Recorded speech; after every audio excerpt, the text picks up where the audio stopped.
everyone, and welcome to a special show. I'm Larry Sidelinger, and it's called Choppin It Up. And with me in the studio today is a lady by the name of Breanna Wing, and she is the powerhouse, she is the director, she is the voice, she is the girl that is making it happen, or lady I should say, making it happen, of a special documentary that's coming out called Lumberjills, Axe Women, the Modern Lumberjill. So, Breanna, welcome to LCTV and Choppin It Up. Thank you so much for having me. I'm so happy to be here and meet you. Well, this is going to be kind of fun because I'm really interested. I'm a little bit concerned about a woman throwing an axe. That's not necessarily a good thing for a guy if things don't go well. Yeah, that's so, right. So you want to be careful, I guess. You better behave. But let's, before we go into the movie or the documentary you're doing, tell the folks at home a little bit, and the Lincoln County viewers, a little bit about Breanna Wing and your background. You're a Maine girl. Yeah, I'm a proud Mainer. I was born and raised in That Auburn, scores Maine. brownie points around here. Yeah, absolutely. And I grew up, I went to Auburn Middle School, I went to Edward Little High School. I love being from Maine, cross-country skiing, alpine skiing, snowshoeing, field hockey, lacrosse, all of it, camping. And I love being outdoors and I love nature, but when I was in middle school, then Governor Angus King had his laptop initiative. And my class was the lucky class to get laptops. So on those laptops, I think in 2003 it might have been, was iMovie. And we had to do a service learning project. So I decided to make a mini documentary as a middle schooler about the local Humane Society. And I became totally obsessed. And then it contributed to fundraising efforts, and it started being shown around town, and it was on the news. Just, a 5-minute documentary, but my little brain was like, oh my gosh, the power of filmmaking, and it changed my life. And so then I already loved the movies, but after dabbling on iMovie, I would stay after school every day, and I just kept working on it and seeing what these transitions did and this music did and how it kind of made people feel when they started watching it. So then I decided to study film and television in college, so I went to Los Angeles, and then I made another documentary in Cameroon about the illegal bushmeat trade. But I think my love of film and TV just started in Auburn, Maine. You learned at a very young age Yeah. what get a life of its own means. Yeah. It got legs. Totally, yes, And exactly. it got inside the body. Yeah. It got in the veins. Yeah. And the power of media literacy. Exactly, yeah. You learned it at a real young age, and God bless Angus King and what he did with those laptops for our kids in Maine here. Yeah. But you love Maine, you love the outdoors. California, as one who's spent 30 years in the trucking business, has done a lot of California, is a long way from Auburn, Maine. It was a total culture shock when I moved out there. I mean, the freeways are 6-7 lanes wide, and I grew up learning how to drive on black ice and watch out for moose and deer, but that's a whole different ballgame. So my college roommate was You learned caution. They couldn't even spell the words if you got it lined all up. Yeah, and so there was a bit of a learning curve going out to, Chapman's right in Orange County, so I felt a little out of my element, but I loved the film school there, so I have nothing but great things to say. So, I kind of found my people in that film school, and I always think about, especially in documentary work, whether it's raising money for a local humane society or educating people about wildlife conservation and environmental stewardship. The big question is, how do you get people to care? And that's what I kept realizing even as a middle schooler or in my late teens. And the power of filmmaking is so beautiful for many reasons, but it's my favorite medium because you can have hundreds of people working together on a set, whether it's narrative or documentary, and you're all creating art together, and it's meaningful for everybody. But then it can be in households globally and change people's minds and opinions and educate them, and then they're talking about it at the water cooler Monday morning when they get to work. And that's an incredibly powerful thing. And so I wanted to take advantage of that. And getting people to care is what drives, because this all costs money to do. Yeah. But that's what drives people to support what your mission is. Yeah, absolutely. And, fundraising is so hard. That's Amen, sister. And it's one thing if you have some money saved up and then you want to produce it on your own. But, this documentary that I'm directing now, because I'll back up a little bit. I went to California, and I love Los Angeles. I love Hollywood. I love filmmaking. I love big sets. But the older I get, I have found myself getting pulled back to my main roots. And, just like the smell of the air and the snow and the creaking of the trees, I'm so nostalgic for it. And so my future sister-in-law is an axe thrower, and my brother and my family. We're going to get into that. We're going to get into that, but it's when we'll talk about fundraising too, but it's intense. So talk to me about your experiences in California. Where was your OJT? Where was the on-job training? Oh, that's a great question. I was fortunate enough, the summer after my freshman year, I got an internship in the art department of Iron Man 2 on the Marvel movie. My production design professor freshman year, because I always loved drawing and art, and so I took a lot of production design classes. That was the late Larry Paul, who was the production designer of Back to the Future and Romancing the Stone and Blade Runner. And so I asked him freshman year if he knew of any internship opportunities, and he was able to set up an internship in the art department of Iron Man 2 for me.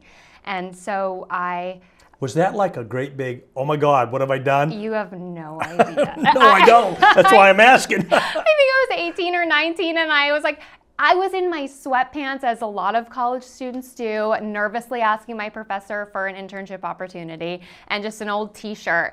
And I asked him, and then he was like, yeah, I'll see about something. And I had no idea what that meant. And then I came the next week, and he handed me an email address, and he said, the art department coordinator is expecting an email from you. And I was like, on Iron Man 2? And I go to the parking lot, and I immediately call my parents. I was like, oh my God, I think I'm gonna be on Iron Man 2 this summer, blah, blah, blah. And all my friends were like, what? How did that happen? And Did your parents say, what's Iron Man 2? No, they knew. They knew, Because okay. Iron Man 1 had just come out recently when I was in high school. And so my brother and I, my older brother, went to go see Iron Man 1, so he was quite shocked. So they'd already been tipped off, so to speak. Yeah. What Iron Man was all about. Yeah. And that was the very beginning of the whole Avengers Marvel Cinematic Universe experience. So it was right in the beginning, and we were starting to hear what it could be, big picture. And so I remember my first day walking onto the studio lot. I think I wore, not ironically, I wasn't thinking about it, just a red plaid LL Bean button-down shirt, because that's what I had. You're from Maine, you're a Maine girl. Yeah. And there was one art director that was like, are you from New England? And I was like, yeah. And she's like, I can tell. And I didn't know what that meant, but I was proud. So, you didn't give her a yes, sir? Yeah, I know. Yeah, yeah. And it was a wicked good time. And I learned so much. And how long were you on this all project? Summer. I think right until I went back to school in the fall, because movies like that are so big, they go on for over a year. And so I lived in Santa Ana, and I commuted up, and I went Monday through Friday, all day, every day. And they just were like a regular job. Yeah, exactly. And what were you doing? Everything from hanging out on set with the stars to taking out the trash. I just said yes to everything, whatever they wanted. Yes, and ma'am. they didn't even have enough jobs for me, I don't think, to warrant me really being there all day, every day. But you had a great attitude. Yeah, I was and like, that will take you a long way. Yeah. Lessons to the young people out there that might be watching this. Right, and there were days where maybe they didn't have a job or a task for me, so I just, instead of twiddling my thumbs, I'd be like, I'm gonna reorganize the refrigerator. Or I would just Initiative. Yeah, I just wanted to stay busy. Make yourself valuable. And then what was so wonderful, in and around organizing the Splendas or the Sweet and Lows, so they were color coordinated, I was learning how to draft also in school for summer projects, and there must have been some sort of school project that overlapped with the internship. Perhaps I still had it when I went back to classes, because my production design professor sort of expected us all to know how to hand draft, because he came from old school Hollywood, already had an architectural degree before entering the film industry. So I did not know how to hand draft, so I would call up some of the set designers on Iron Man. What's this? I'd be like, I need help with my homework. And so some of the Iron Man 2 draftsmen. Oh, I know one in particular is so sweet, met me at a local library and would help me with my drafting homeworks for Explain school. what it was and this is how you do it. Yeah, so that was so nice. And they really, because I came from Maine, they knew I didn't have anybody in California, family or friends, besides the people I was just Did you starting tell to them get we at just school. got TV a couple of weeks earlier? Yeah. They really just adopted me into their art department family. So they would send me home with leftovers and invite me over for holidays if I wasn't going back to Maine. So, and like many departments in film, especially on features, departments migrate from film to film together. So the very next summer, the art department coordinator brought me onto her movie. She was working on Water for Elephants, so that became my summer internship after sophomore year. And then senior year, similarly, they brought me onto The Amazing Spider-Man. And I was still in school, so I was doing unpaid internships, but I knew this is exactly what I wanted to do, and I really wanted to work with them right after graduation from college. So I treated it like a full-time job, and I just went. I was the first one in, last one out. It's called passion. Yeah, and it, like they say, it doesn't feel like work when you love what you're doing. It does not. And so I was learning so much, and I was so lucky to have that opportunity. So I didn't want to take it for granted. I took advantage of it, and so that led to my first job right out of college, being on Django Unchained in the art department, which was huge. So out of college, you struck out in the film industry. Yes.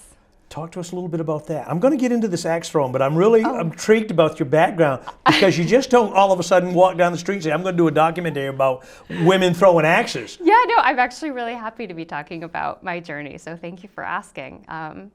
It's really special. I feel it means a lot to talk about it. I feel really lucky.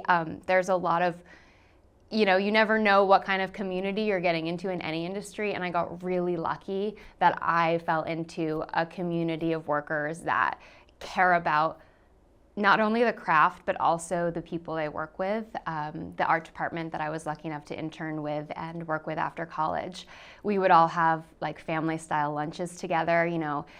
Film and TV, it can be so stressful. It's a lot of hurry up and wait, and not being ready or prepared is just not an option, especially when you're the art department and you have to have a set ready.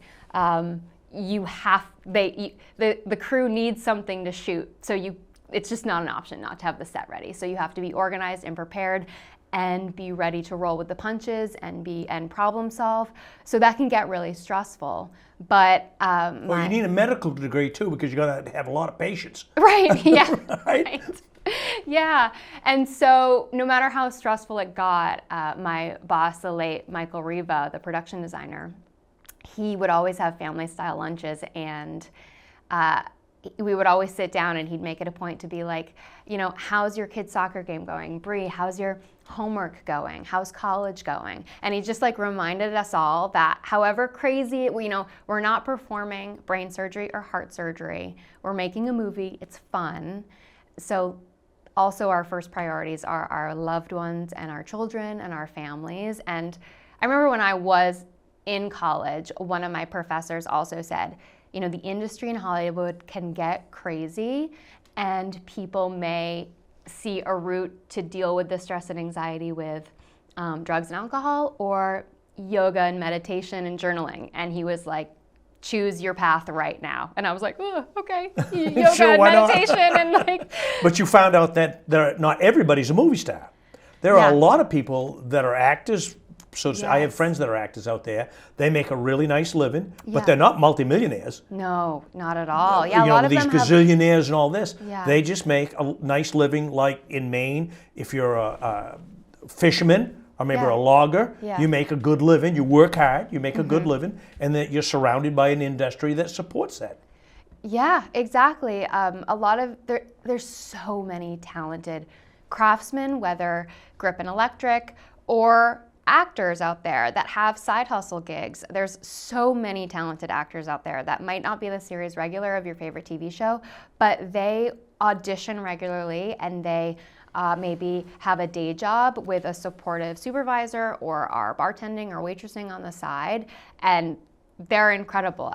When you first get out there, some people think, well, if I don't make it in a year, I'm coming back. But I think Not everybody's a Tom Cruise or a Nicole Kidman or, Right. you know, it just doesn't happen that way. Yeah. Okay, let's talk about this one that you're going off on your own. Yes. The Lumberjill, Yeah. the Modern Lumberjill. Yes. So I Why axe throwers? that's I mean, couldn't you done a story about fishermen or loggers or why? That's a great question. Well, the pandemic hit and then the SAG-AFTRA strike hit. So work and auditions slowed way down. So I, at that time, was, like I said, getting a bunch of videos and pictures from my family of my future sister-in-law, Hannah, axe throwing. And I was like, what is going on here? So I grabbed a good friend of mine. She's a cinematographer and co-producing with me, Indiana Underhill. And I was like, we got to go check out what's going on and just get to know these women. So we flew back to Maine and started getting to know the community, and Hannah started introducing me to a lot of athletes and lumberjills that she knew. And we flew back to Maine for a week, lined up a whole bunch of interviews. We went to the Freiburg Fair, and we got to know doctors, lawyers, CEOs, like all these incredibly empowering and inspiring women who were having full-time jobs, managing children and families, and doing this incredible sport bordering survival skills that is rooted in New England logging history on the side. And it was this beautiful intersection of feminism and athleticism that blew me away. So then when we went back to LA, I spent a good chunk of the year just sort of researching all over the country and the history of timber sports and what that landscape sort of looks like. And the more I peeled the layers of the onion away, the more I realized this was a much bigger story than I... Taking on a life of its own. Yeah, and so... All-consuming?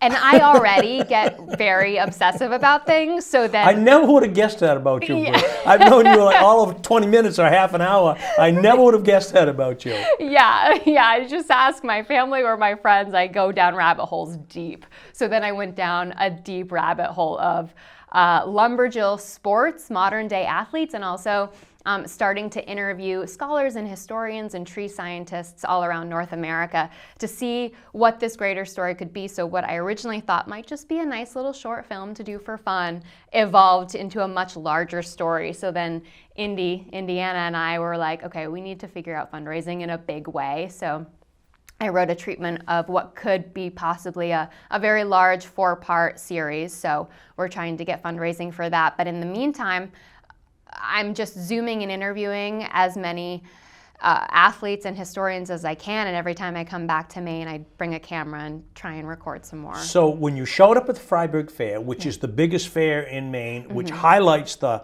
lumber industry, basically, and the farming lumber industry. And I grew up going, and so it was so special for me. What did people think? They were so welcoming, honestly, and we were really lucky. We got to be right down there on the ground with the athletes, so we got to be like right up with them as the sawdust was spraying and the chainsaws were starting, which is what I want for the documentary. I want it to be this immersive, like, great experience, because the athletes, like, whatever they wear at their day job, when they are doing timber sports, they are sweaty and covered in dirt, and they've got their chainsaw chaps on and their safety equipment, and they're totally badass. So I have to ask this. Yeah. Do you see, like when they step over the line, do you see this transformation from the doctor or the lawyer or the school teacher to this wild, focused demon with an axe in her hand? It's amazing. I mean, And do you see the stress come out of them? You know? Yeah, it's this beautiful, it's like how women manage it all. And there's so many layers to all of us, really. Oh, absolutely. And so, you know, I met a single mom who was getting her master's degree in neuroscience while raising her 2 daughters. But then there's this overlap of what her influence of raising her daughters is while she does this incredibly powerful sport. And so whether it's home reading a book before bed, bath time, working, getting a higher education, or just power and athleticism on the sides, all of it influences her kids and the next generation, which is just another theme of this whole story that I love, this like inspiring future generations and children to get excited about the outdoors, get outside, learn about nature, learn about the rich cultural tapestry that is not only Maine and New England, but the entire country. So let me ask you, what do the kids of some of these moms, have you ever interviewed them and say what What do you think about mom with a chainsaw, which is not a user-friendly tool, Right. in their hands with a Volkswagen motor hooked up to it? They think it's totally cool. And I've met a Don't mess with my mom. Yeah. She can throw an axe 25 yards. Not only don't mess with my mom, they want to start doing it. They're practicing it. I know some young girls that are getting into it as well. And I also know some older women. I know a specific woman, Brenda, who's 71, and she competes, and she didn't even start the sport till she was 50 years old. So there's this. There's hope for us all. Right? Yeah.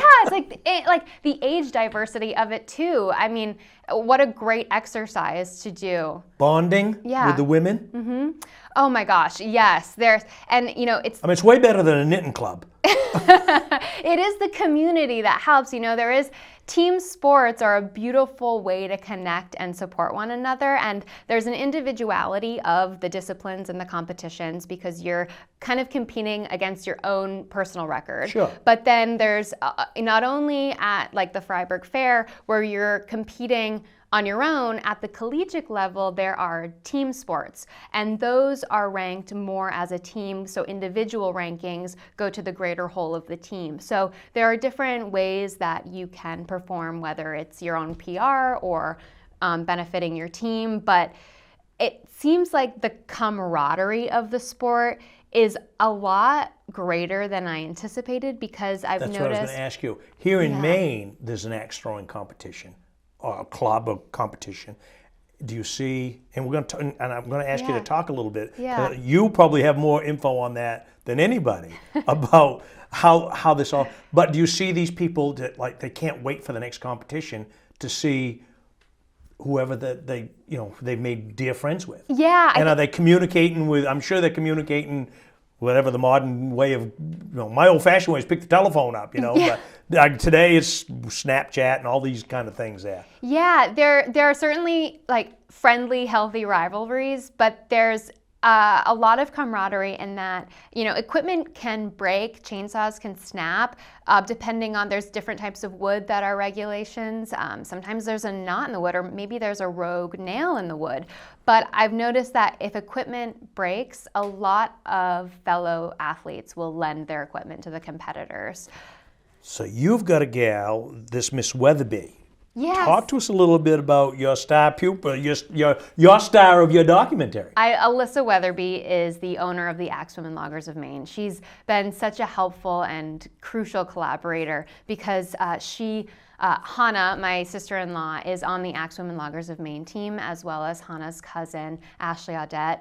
And once I met Alyssa, who is the only person in the world to log roll across the Mississippi. I found that fascinating. It's incredible. And I cheated a little bit in doing my homework and saw that on one of the news clips. I was like, I've been across both of those rivers over a bridge. And I was like, are you kidding me? Right. The footage is remarkable. And it's emotional because I've seen footage of her, getting off and her husband, Mike, is there. And the personal accomplishment and also what it means for the sport, but also beyond her accolades as a world record holder, she travels all across the country educating not only women's and all adults about equipment safety and chainsaw classes, but also kids about the history of lumberjills and log rolling. So it's this beautiful mix of not only the sport itself, but also the history of this heritage sport. And she's also a proud Mainer. So her and Mike have been wonderful, and their dog Pete that travels with them everywhere.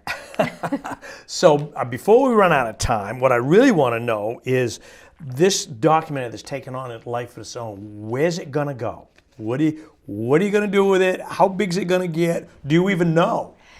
That's a great question. I want it. You're giving me far too much credit for great questions. Yeah, no, I get so excited to talk about this because, I never would have guessed, Breanna. I'm obsessed. It's I get really excited. I ideally would love it to have a theatrical run and eventually be on a streaming platform. Once we get... That might solve some fundraising problems. Yeah, that would be great. If we could just get it picked up, we could just go. Because we're ready to rock and roll. We have our cast lined up. We have our schedule and our budget lined up. Let's just go. But right now, we're trying to fundraise in increments, but I'd like it to have a festival run and then eventually have a theatrical run and then end up on a streaming platform so people all over the world can do it, because also logging sports isn't just limited to North America. It's pretty Oh, popular. no, it's worldwide. Yep, Australia, New Zealand, Italy, a lot in Europe, all over the place. So we'll start with New England, the United States, and then maybe there's a part 2 in store for later. Do you have a completion date? I would love for it to be finished and in festivals in 2027. So I'd love to be filming all of 2026. All of 25 and 26? All of 25 and 26. So we're hoping to get back out there and hit a lot of the major festivals starting this summer, and then we'll go into the fall. And I do want some winter filming because I've heard stories of some people shattering steel blades on frozen logs, and I'd love to get some of that. On the technical side of it, are you doing the editing, or you're a cinematographer doing the editing, or you got somebody in mind that comes in and... We have somebody in mind. I bet you did coming out of Los Angeles. Yeah, I sort of feel like I'm like putting together, like in a heist movie, I'm gathering a lot of wonderful collaborators. But it all depends on, what resources we have, but ideally we'll have an editor I have in mind come. So I have one final question. Yeah. Do you ask yourself, what have I done? What have I created? It's more like, what more can I do? Because I just wake up every morning with so much excitement that I kind of can't sleep the night before because I'm so excited to wake up the next day and keep going. But I am surprised. Like my life took a sharp left turn and now I'm like, well, here I am. I have no other choice. Well, we want to say thank you very much for chopping it up, sitting down for this little special show. It's been so much fun, and at the end of the show, folks, we'll have all the information where you can donate to the film and all the Axe Women Club and all that kind of stuff. So thank you so much, Breanna Wing, for sitting in and telling us all about your new documentary, Axe Women, the Modern Day Lumberjill. Lumberjill just has a kind of a neat word. It's great, isn't it? Lumberman, everybody knows what a lumberman is, but a lumberjill, that's kind of special. Let's make it a thing. Let's make it a thing. So thank you very much for stepping in, and this has been a lot of fun. Thank you for having me. It was great to be here. Folks, we'll see you next time on something special. Don't know what we're going to call it, but we'll call it something. See you next time. Thanks for watching.